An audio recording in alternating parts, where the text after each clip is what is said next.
Assalamualaikum warahmatullahi wabarakatuh. Pada kesempatan pertemuan kali ini pada mata kuliah manajemen perubahan, saya akan menyampaikan terkait dengan mendiagnosis organisasi.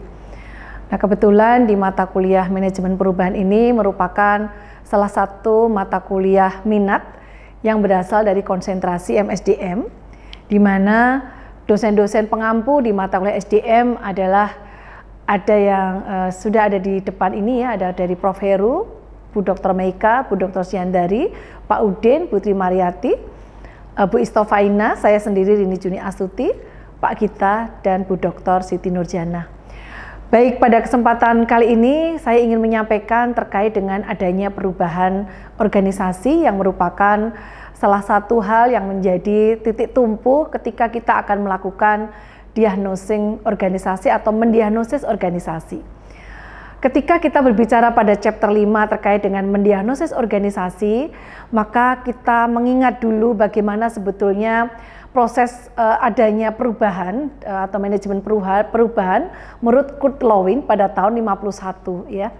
Jadi ternyata perubahan itu sesuatu hal yang memang muncul ya, perubahan itu muncul dan itu berdampak merupakan tekanan-tekanan yang ada atau yang dirasakan pada organisasi, individu maupun kelompok.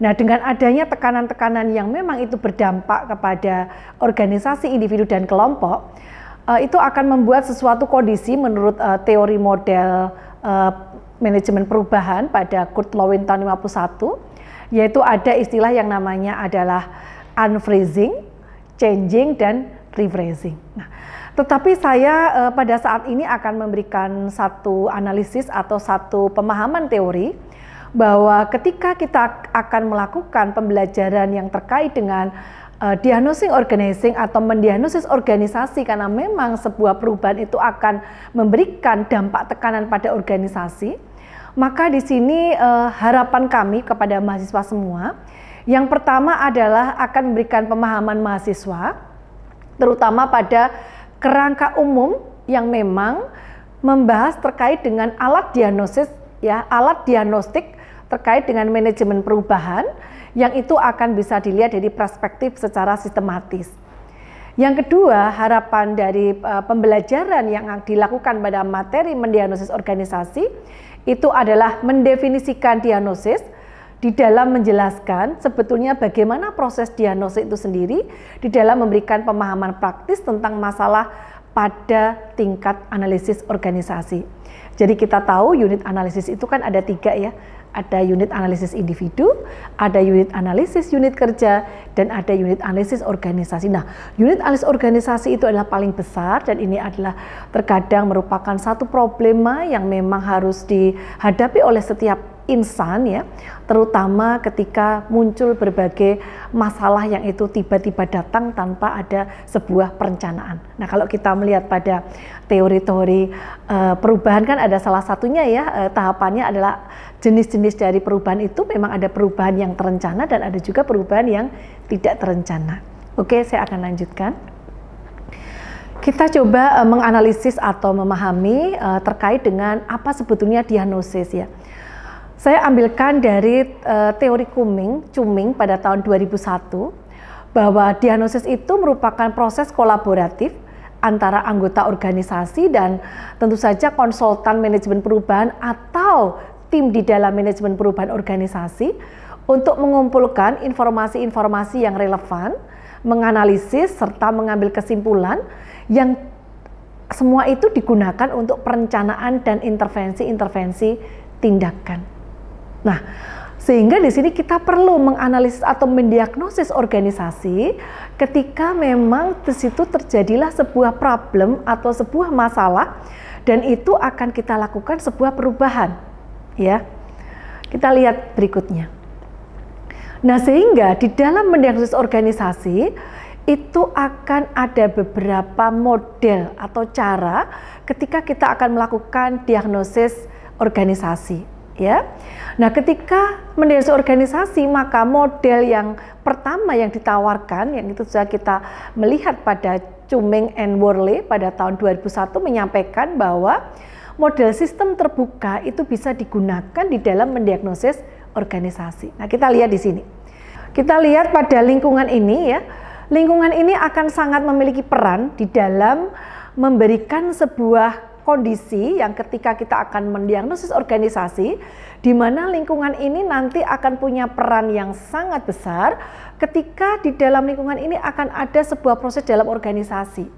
Di mana proses organisasi itu kan kita tahu ya, di mana di dalam model sistem terbuka itu salah satunya itu akan ada input, ada transformasi, dan ada output. Nah, ketika kita bicara organisasi, maka input yang ada di dalam organisasi itu menurut Chuming and Worley tahun 2001 adalah ada informasi, ada tenaga, serta ada manusia. Kan begitu ya.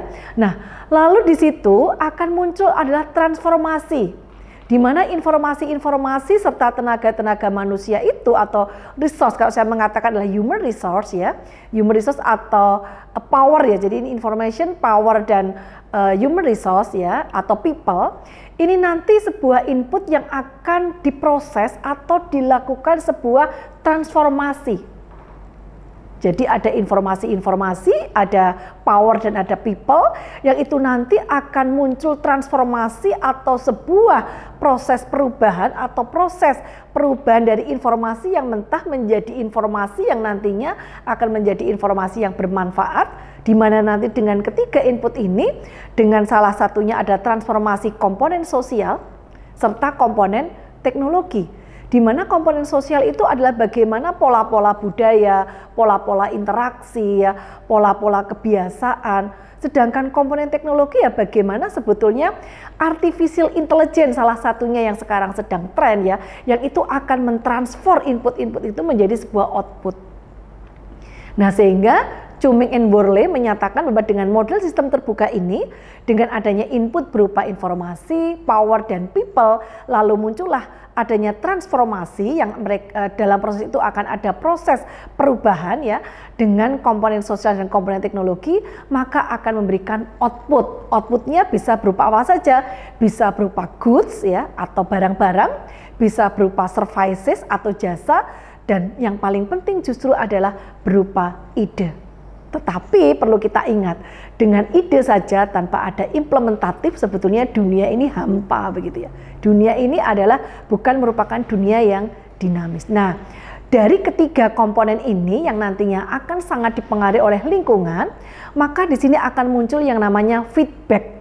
Bagaimana feedback terhadap input, salah satunya ada informasi ya. Nah, informasi itu macam-macam sekarang dengan adanya media-media informasi, terutama di dalam digital marketing begitu, atau pada konsep-konsep artificial intelligence ya, informasi itu akan sangat cepat sekali terkomunikasikan ya, dan itu nggak usah memikirkan berapa jam lagi, ibaratnya detik sekarang kan input itu menjadi informasi yang akan kita olah, dan ini akan sangat dipengaruhi oleh teknologi.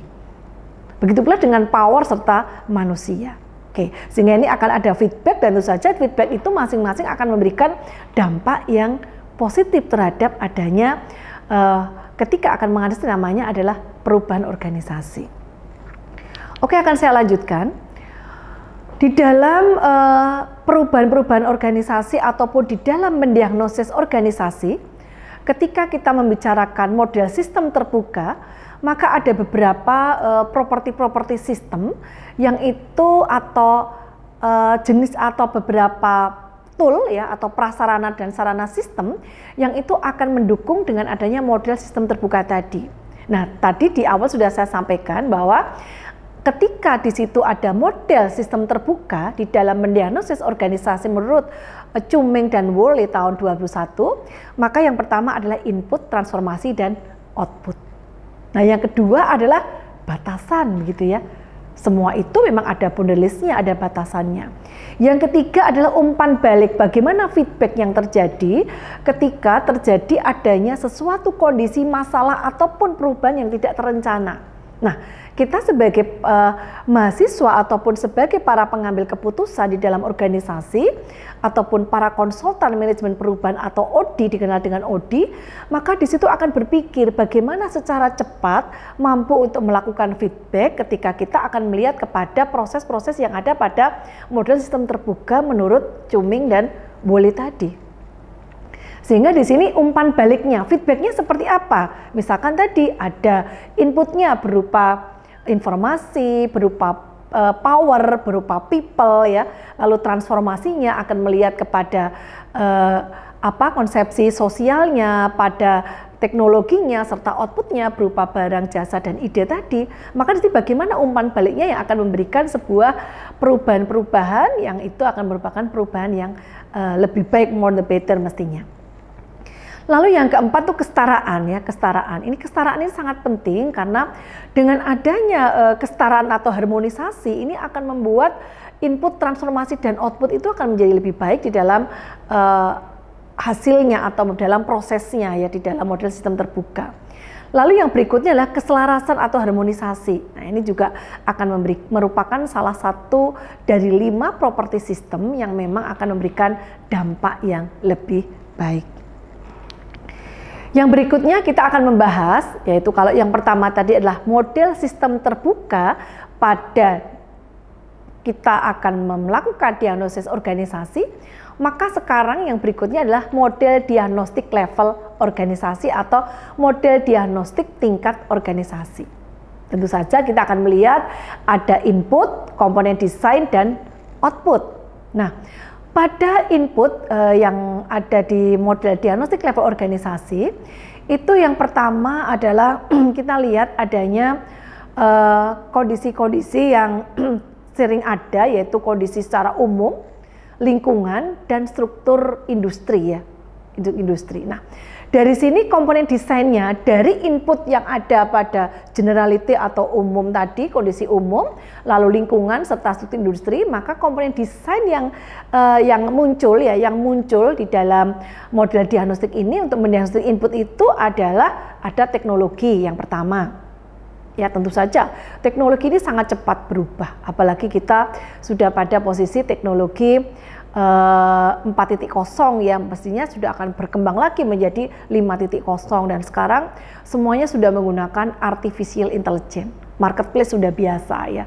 Nah, sekarang bagaimana dengan kondisi pandemi COVID ini, dengan new normal ya, dengan adanya PPKM level 4, 3, nanti akhirnya ke 1 yang akhirnya tidak ada lagi PPKM. Ini tentu saja juga perubahan yang sangat fantastik karena ini merupakan sebuah perubahan yang tidak terencana pada awal tahun 2020 dan harus cepat mengakses pada saat ini yang terpapar COVID ada berapa, yang sudah tidak terpapar COVID berapa. Ini adalah membutuhkan sebuah teknologi yang canggih ya, atau teknologi memiliki peran yang sangat besar di dalam menganalisis organisasi terutama di model diagnostik ini.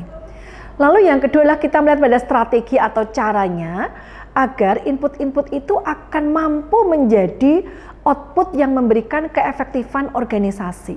Di mana itu ada strategi ya. Strateginya macam-macam tadi. Kita akan menggunakan strategi apa?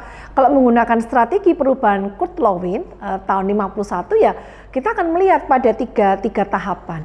Ya, yang pertama adalah tahap unphrasing, yang kedua adalah tahap changing, dan yang tahap ketiga adalah rephrasing. Nah ini ya. Lalu yang berikutnya adalah struktur. Nah, struktur ini adalah kita melihat kepada struktur organisasi yang ada. Ya. Yang keempat adalah sistem sumber daya manusianya.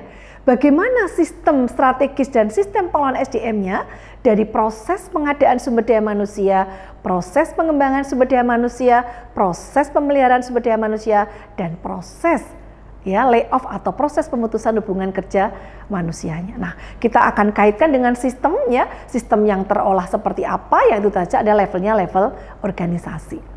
Yang berikutnya adalah sistem pengukuran atau measurement system. Nah, dari kelima komponen desain ini itu akan mengarah dan tidak akan pernah bisa lepas dari yang namanya adalah culture atau budaya. Kita lihat budaya adalah sebuah value, sebuah nilai, sebuah pola atau pemikiran yang akan digunakan untuk peradaban ataupun pada kebiasaan bekerja di dalam organisasi, dan dengan budaya atau value itu akan membuat orang mampu untuk bersama-sama mencapai kepada tujuan organisasi. Nah, sehingga dari input berupa lingkungan, berupa kondisi umum, berupa struktur industri, lalu ada sebuah transformasi yang akan didukung oleh komponen desain, maka di sini akan menghasilkan yang namanya adalah output berupa keefektifan organisasi. Tetapi jangan lupa bagi mahasiswa dan bagi para pendengar semua bahwa keefektifan organisasi ini juga tidak lepas dari munculnya keefektifan individu yang berasal dari pegawai secara individu serta keefektifan unit kerja yang merupakan teamwork dari para pegawai itu. Oke, lalu yang berikutnya adalah dari berbagai hal yang saya sampaikan tadi, sebetulnya ada pertanyaan utama yang perlu kita sampaikan di sini, bahwa apakah komponen desain itu sesuai dengan input? Nah ini ya, komponen desain tadi ya, apakah itu dengan input? Ada komponen desain teknologi, struktur ya, lalu komponen desain sistem SDM-nya, komponen desain sistem pengukurannya ya, apakah itu sudah sesuai dengan inputnya? Kita tahu tadi kan ada input berupa, kalau kita lihat pada model desain terbukanya ada input berupa power, berupa manusia, people ya, lalu juga kita melihat ada lingkungan umum serta adanya struktur industri. Nah ini kita akan mencoba nanti menjawab dari slide-slide berikutnya. Lalu yang kedua adalah apakah komponen desain internal itu konsisten? Ya, artinya dari komponen-komponen desain internal itu apakah konsisten keterkaitannya satu dengan yang lain? Lalu juga ada pertanyaan, apakah keduanya itu cocok dan saling mendukung satu sama lain? Artinya bahwa komponen desain dan komponen internal ya, dalam internal konsisten internal itu cocok atau tidak, sehingga bisa saling mendukung ataukah tidak. Kita lihat sekarang sebetulnya apa menurut pertanyaan tadi, apa sebetulnya input tingkat organisasi yang terlepas dari dua jenis model yang sudah saya sampaikan tadi ya. Kita lihat input tingkat organisasi itu ada dua, ada lingkungan umum dan ada struktur industri. Nah kita lihat lingkungan umum itu merupakan kekuatan eksternal atau external power, baik direct maupun indirect, itu akan mempengaruhi achievement tujuan organisasi. Kita tahu ada visi, misi, tujuan ya. Nah sekarang membutuhkan kekuatan eksternal ya, membutuhkan menurut saya adalah membutuhkan rekognisi atau pengakuan eksternal yang itu akan bisa mencapai tujuan organisasi. Ya, yang kedua adalah lingkungan umum itu berasal dari faktor sosial, faktor teknologi, faktor ekologi, faktor ekonomi dan faktor politik. Lalu yang kedua, input tingkat organisasi yang kedua adalah struktur organisasi. Kita lihat sekarang. Di sini ada kekuatan eksternal atau lingkungan tugas yang dapat secara langsung mempengaruhi organisasi. Kalau tadi lingkungan umum adalah kekuatan eksternal yang secara langsung atau tidak langsung dapat mempengaruhi pencapaian tujuan organisasi ya. Contoh tadi kan, misalkan saya akan contohkan bahwa kondisi pandemi COVID-19, kita tahu banyak sekali orang harus work from home, mahasiswa tidak bisa melakukan pembelajaran offline. Nah, bagaimana ini keberlanjutan sebuah perguruan tinggi, terutama perguruan tinggi swasta? Secara ekonomi, secara politik, secara teknologi, secara sosial, secara ekologi. Padahal organisasi at least itu adalah PTS harus survive atau harus memiliki sustainability dalam kehidupan kehidupan ekonominya.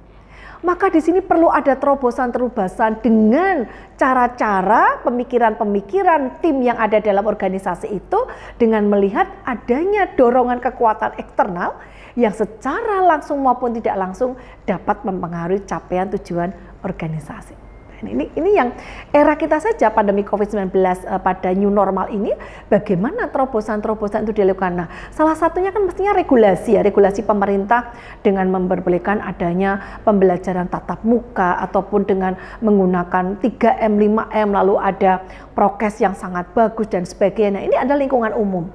Ya. Lalu yang berikutnya adalah struktur industri. Ini merupakan kekuatan eksternal, lingkungan tugas tadi sudah sampaikan ya, yang dapat secara langsung mempengaruhi organisasi. Contohnya apa? Contohnya yang secara langsung berpengaruh dan berdampak kepada tingkat penjualan organisasi atau tingkat keefektifan organisasi, karena itu harus ada income, adalah contohnya misalkan pelanggan, pemasok, produk pengganti, pendatang baru, dan persaingan di antara pesaing. Ya. Berikutnya saya akan sampaikan adalah komponen desain organisasi. Kita tahu bahwa menurut Chuming and Wole tahun 2001, bahwa komponen desain organisasi itu ada 6. Bagaimana kita akan mencapai keefektifan organisasi dan mendiagnosis organisasi agar tekanan-tekanan karena dampak perubahan itu bisa ya dilakukan secara proporsional. Sehingga di sini komponen desain yang pertama adalah strategi. Jelas ini strategi, cara, the way of thinkingnya seperti apa. Strategi ini merupakan cara organisasi menggunakan resource-nya, yaitu berupa manusia, berupa ekonomi, berupa teknis ya. Ekonomi ya berupa sumber daya keuangannya, sumber daya asetnya, teknis adalah berupa sumber daya alam atau sumber daya yang lainnya ya. Untuk mendapatkan serta mempertahankan yang namanya competitive advantage agar organisasi itu tetap berlanjut. Yang kedua adalah struktur. Bagaimana perhatian dan sumber daya yang difokuskan pada pencapaian tugas. Nah, ini istilahnya adalah ada struktur organisasi, ada namanya adalah ada job title, lalu ada job desk ya. Nah, di sini ada job spec dan sebagainya yang itu terangkum pada analisis jabatan. Yang ketiga adalah teknologi. Nah, ini yang sedang booming dimanapun dan ini sangat dibutuhkan oleh banyak pihak ya di dalam bisa survive kehidupan organisasinya adalah teknologi. Jadi Chuming Wole tahun 2001 itu teknologi belum begitu pesat, tetapi ternyata sudah berpikir bahwa teknologi itu merupakan cara organisasi mengubah input menjadi produk dan layanan. Nah, yang keempat yang itu memang merupakan aset juga bagi organisasi adalah sistem sumber daya manusia.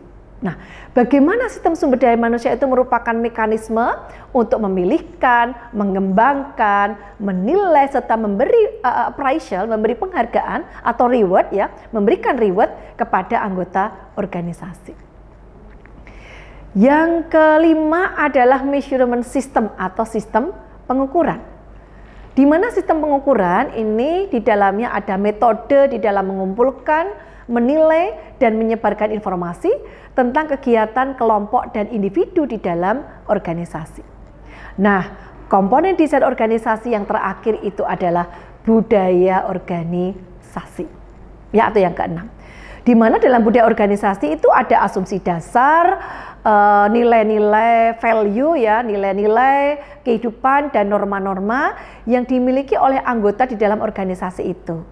Dan budaya organisasi itu sendiri mewakili dari outcome atau hasil ya, output atau hasil dari desain organisasi dan merupakan fondasi atau kendala untuk melakukan sebuah perubahan. Maka dengan adanya budaya organisasi, sistem SDM itu akan menjadi lebih kuat, lebih kokoh karena memiliki yang namanya budaya organisasi. Saya contohkan adalah UMY memiliki budaya organisasi adalah Islamic. Islamic merupakan akronim dari Integrity, Sustainability, Leading, Accountability, Modern, Innovation, dan Commitment. Nah, dengan dengan Islamic ya, Islamik ya, dengan kurang lebih adalah 7 akronim tadi yang saya sebutkan ya, itu akan membentuk sebuah fondasi bahwa semua pegawai, semua sivitas akademika, baik pegawai, dosen, teknik, mahasiswa, itu akan memiliki fondasi di dalam mencapai tujuan UMY.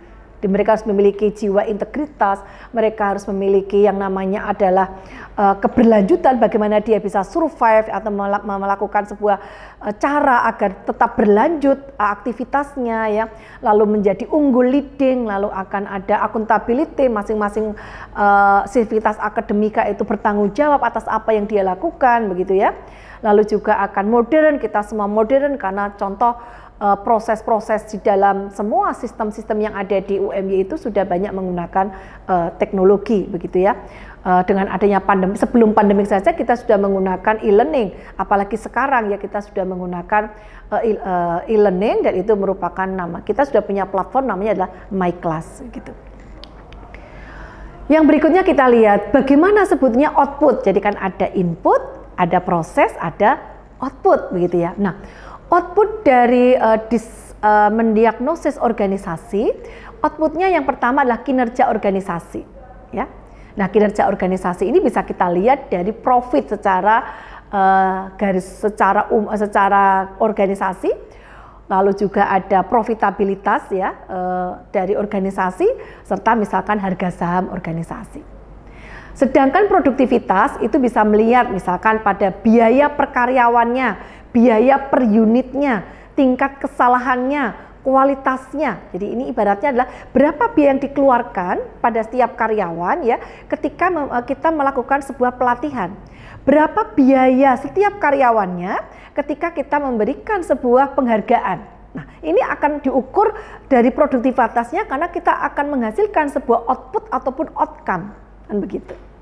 Yang ketiga itulah kepuasan pemangku kepentingan. Misalkan dari market share-nya, dari kepuasan karyawannya, penggunanya, dari adanya kepatuhan regulasi ya, karena kita ini misalkan harus menjadikan organisasi yang WTP ya, wajar tanpa pengecualian, ya itulah merupakan contoh saja saya contohkan UMY. UMY merupakan salah satu contoh yang memang sudah memberikan kepuasan pemangku kepentingan karena mampu untuk memberikan kepatuhan secara regulasi yang berasal dari perspektif pajak, karena UMY merupakan WTP atau wajar tanpa pengecualian.